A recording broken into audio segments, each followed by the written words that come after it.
Okay, folks, it's the WC once again with another playoff prediction video. This time I'm talking about the Memphis Grizzlies and the San Antonio Spurs. Now, let's just go ahead and get Kawhi out of the way. All right, should he have been MVP this year? No, and the reason why I want to strongly say that Kawhi Leonard should not have been the MVP this year. And if he had won the MVP trophy, it would have been mind-boggling. Um, but I'm not discrediting the type of season that Kawhi has had. All right, just saying that when you look at this Spurs squad, okay, when you really take a look at this Spurs squad, this hasn't been like a typical Spurs type of year, man, where it's just like they're just grabbing everybody's throat and crushing it. They haven't done that this year too much at all. It's like they're beating teams, but they're not throttling teams like the Spurs of a few years ago, where it was just like they would just kind of run teams out the building. Like, we really didn't see the Spurs blow too many teams out this year. I mean, granted, the NBA does catch up. It is what it is.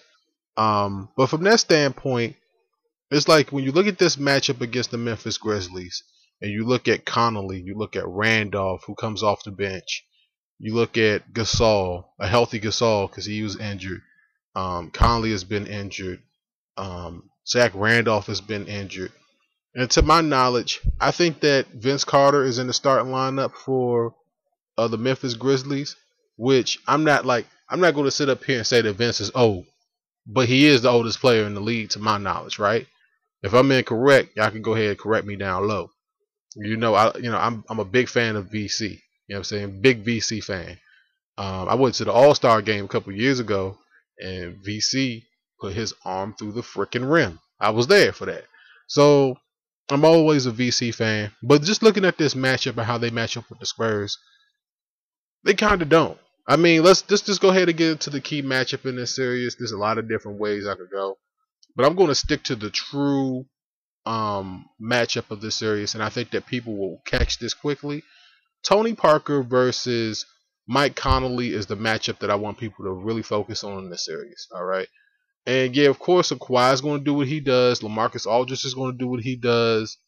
You know what I'm saying? Randolph is going to do what he does, and everything that kind of comes along with that. But this is where the pace of the game is basically controlled. Memphis does not play at a crazy out of this world pace. All right, they kind of lull you to sleep at times.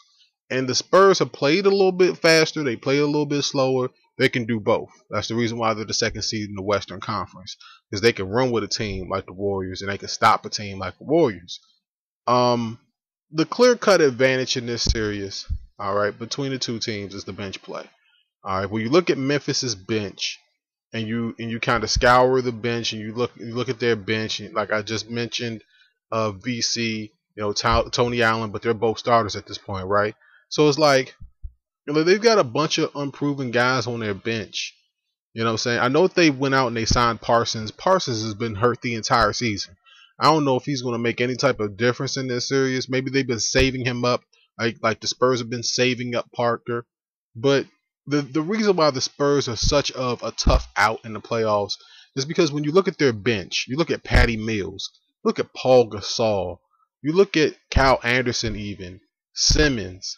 These guys, their bench players could be starters on half the teams in the league right now. Like, think about that. Like sit down and really look at the bench players of the Spurs, and you'd be like, by golly, half of these guys could be in the starting lineup for half of the teams in the league.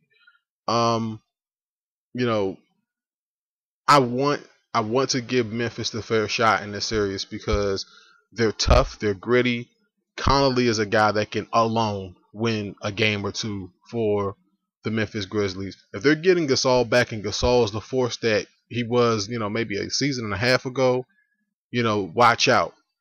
But I think that the Spurs, like I said, they're just a well-rounded team. All right, and in this part of the playoffs, I'm not going to talk about Popovich or anything like that, but his rotation is pretty sound. I'm not talking about coaches. I'm talking about players. His rotation is really sound, and I think that that's strong enough now for the Spurs to win this series in about 6 games. I'll give Memphis 2 games. But if it ended in 5, I would not be shocked. Nobody should be shocked. This is the Spurs team, and it just kind of feels like they've been resting up the entire season for a playoff run. Doesn't it feel like that? I mean, Tony Parker has barely played this season. Maybe because he's getting old, and I've been talking about Ginobili being old as hell. You know, these guys being old. Tim Duncan's not there anymore. I mean, these guys are aging, and that's what the game does to you. But I don't think that they're going to have too much of a problem with Memphis. You know, a couple years ago, we was talking about this potential matchup between Memphis and the Spurs. Like, Memphis can take the Spurs, and I think that if, you know, if something weird happens, like maybe Kawhi maybe goes down, knock on wood, because I don't want to see that happen. They got a shot, but I don't see that happening.